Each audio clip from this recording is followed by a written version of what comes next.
everyone to this presentation, Decarbonization of Industrial Energy Systems, a case study of printed circuit board manufacturing. I would like to firstly introduce the colleagues that contribute to this publication. These are Gerald Birngruber and Gerald Schweiger from Tugores, Angelika Swatek from Enertech, and my colleague Jürgen Fluch and myself, Ribas Tugores from Intech. I will start the presentation with an introduction to the Digital Energy Twin project, and then later present our work on the modeling of this energy supply system. The Digital Energy Twin project is a 4 year research project, which overall objective is to support the industry with the development of a methodology and a software tool to optimize the operation and design of industrial energy systems. By applying the methodology of the digital twin, energy models are being developed for selected energy relevant processes and the energy supply system. The models will be validated and simplified. The core of the project is the development of an optimization approach for single use cases as well as a real implementation in a printed circuit board manufacturing industry, in order to provide for the first time a solution for the challenge between volatile renewable energies and an efficient use in fluctuating energy demand in industry. The industrial system operation will be also assisted with solutions based on augmented and virtual reality. There are different definitions on the digital twin concept. Here an overview of what we envisage. We are working on the implementation of a virtual factory. The virtual factory is composed by models of the energy supply system as well as energy relevant industrial processes. The virtual factory uses as a main input data from the real factory. The virtual factory is then used to optimize the operation of the real system. Information on how to optimally operate the system is sent back to the real factory. Here, point out that the virtual factory is meant to assist on the control of the system and not to substitute the existing controls. The Digital Energy Twin project is also looking to implement solutions based on augmented and virtual reality technologies. This project is motivated by the challenges and goals set by the industry. In this project, we have as a main project partner Austria Technologie and Systemtechnik acting as Gesellschaft. AT&S is the European market leader and one of the world's leading manufacturers of high-end printed circuit boards and integrated circuit substrates. Its core business segments are mobile devices as well as automotive, industrial, and medical. AT&S has a global presence with production facilities in Austria, China, India, and South Korea. AT&S has set as a goal to yearly reduce its carbon footprint by 5% and fresh water use by 3%. AT&S works continuously to achieve this goal. This is but not an easy task due to the fact that the industry is in continuous development, adapting to the market needs. After all, their top priorities are the product quality and energy supply reliability. All in all, it's a difficult task to optimize the system in such changing boundary conditions, as well as to fairly evaluate the added value of the taken measures. In regard of the modeling approach, we are mainly using Python and Modelica. We choose Modelica to model the energy supply system for two main reasons. First, because we need to be able to generate FMUs to be later imported in the project partner software. And secondly, the large number of open source libraries and our acquaintance with those libraries. The industrial processes are modeled by data-driven models obtained with Python. These are considered to be too complex and too specific to be modeled with physical models. A data-driven approach seems to be a good idea, especially if we think to include further industrial processes and extrapolate it to other industries or processes. Python is considered a suitable environment for this kind of task because of its existing libraries and the possibility also to generate FMUs. The FMUs of the industrial energy supply system will be imported into the Everless software, a software meant to host our digital energy twin. You can find out more about this software in the company's website. Mention that because we are focusing in the operational optimization of the system, we are planning to simplify our Modelica models by creating surrogate models. We are now reaching the middle of the project. We are finishing our validation tasks and will start soon with the model simplification. Besides the digital twin application, which is rather focused on optimal control of the system, we think it's a good idea to use our modeling work to assist ATNS in their task of optimizing their energy supply system, either by assisting on the system design, means studying changes on the energy supply system, or use the models just to better evaluate the real impact of optimization measures taken, which is especially important in the case that the installation does not perform as expected and there is no clear explanation why is so. We present here our use case based on a subset of the energy supply system.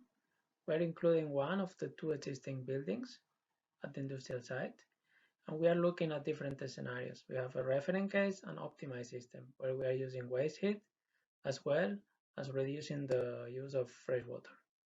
The idea behind is to show the potential of such studies to the industrial partners and that these serve as a base for discussion for potential improvements of the system that can be studied with such simulations. The main parts of the system model are shown here. Arrows represent mass flow rates and colors indicate temperature levels. The energy and water consumers at the facility can be clustered into five main consumers. Two consumers of hot water at different temperature levels, labeled as high and low temperature grid, a single cooling demand, which requires water at about 7 degrees Celsius, and two industrial processes that demand water at the intermediate temperature level. Production uses relatively cold water at about 12 degrees, while the consumer processed water uses water at slightly higher temperatures. Heat and cold are generated by a boiler plant and compression chiller, and fresh water is obtained from a nearby river.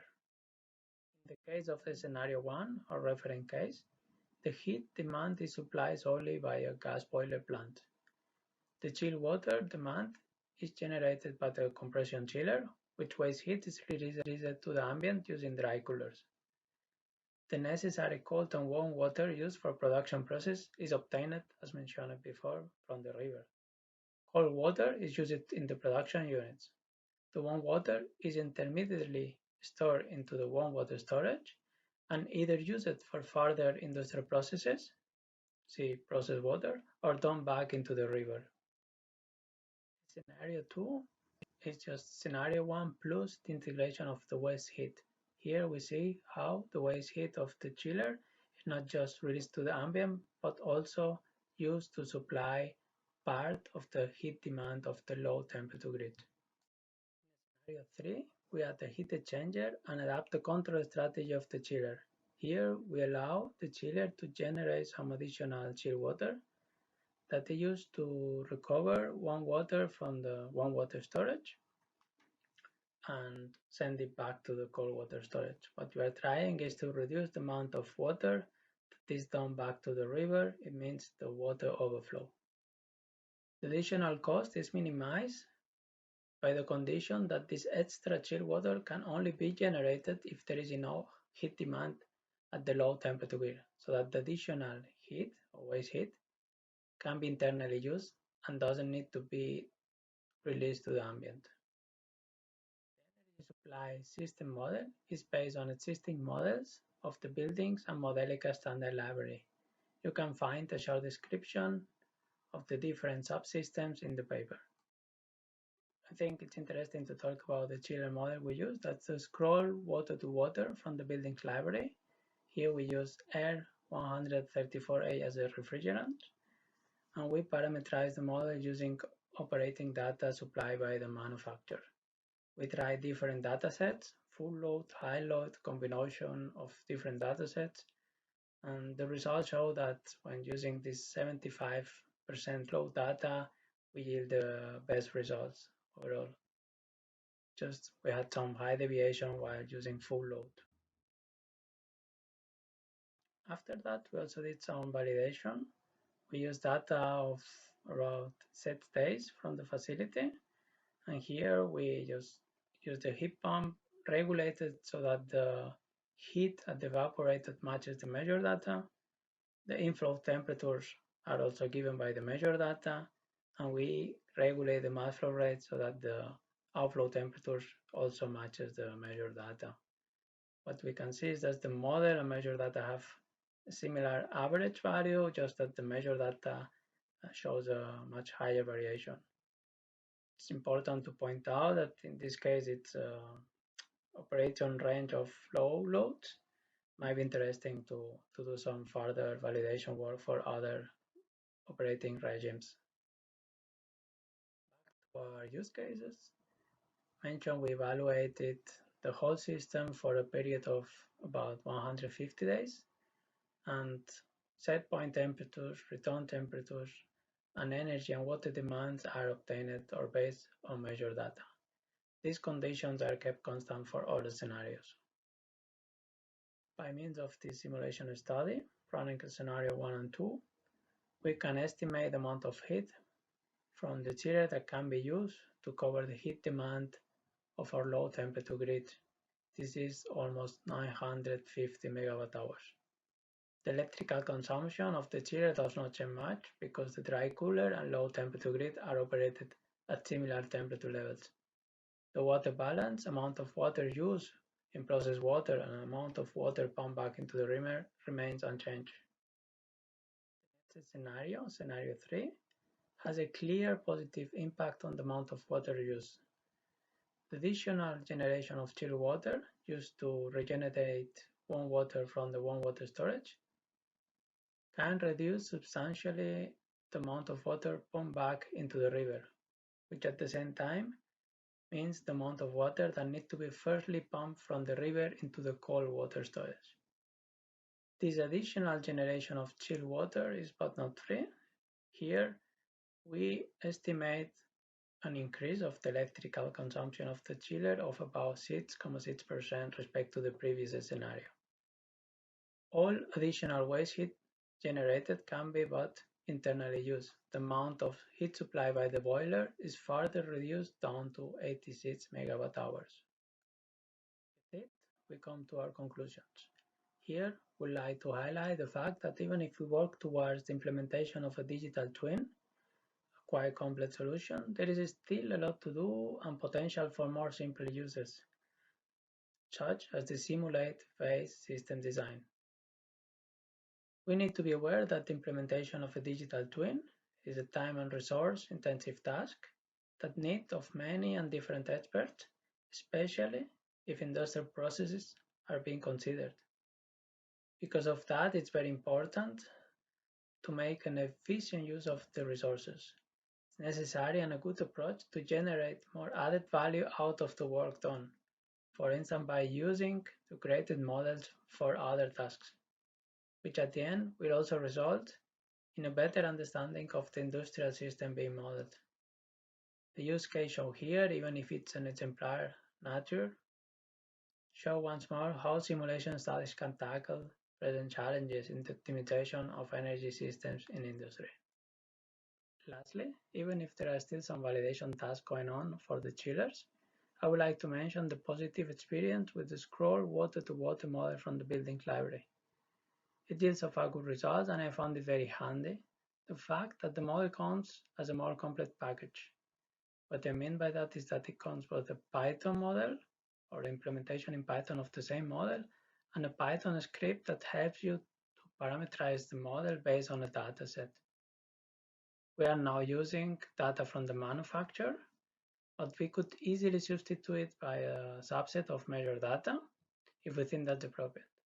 That could be the case when the real machine has suffered some aging or any kind of change, so that the parameterization based on expected results from the manufacturer is not appropriate anymore, which I believe could be the case in a few installations and after all very handy and useful for digital twin applications.